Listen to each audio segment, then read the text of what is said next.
মসজিদ আমি করেছি, আমি কেন জাহান্নামে যাব?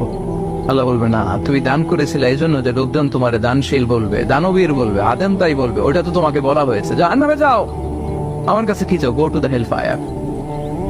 সেদিন আল্লাহ তাআলা অনেক আলেমকে ডাকবেন, অনেক দাঈদেরকে ডাকবেন, অনেক দুআত ইলাল্লাহদের তিনি ডাকবেন।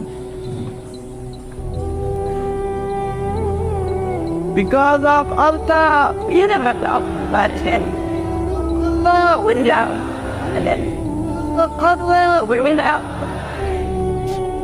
সেদিন অনেক দুআত ইলাল্লাহদেরকে ডেকে আল্লাহ বলবেন যে তুমিও জাহান্নামে যাবে। সে বলবে আল্লাহ কেন? আমি মানুষকে কোরআন শিখিয়েছি, আমি মানুষকে হাদিস শিখিয়েছি, আমার কথা শুনে অনেকে নামাজ পড়েছে, আমার কথা শুনে অনেকের দাড়ি কেটেছে, আগে সুদ খেত, আমার কথা শুনে সুদ বন্ধ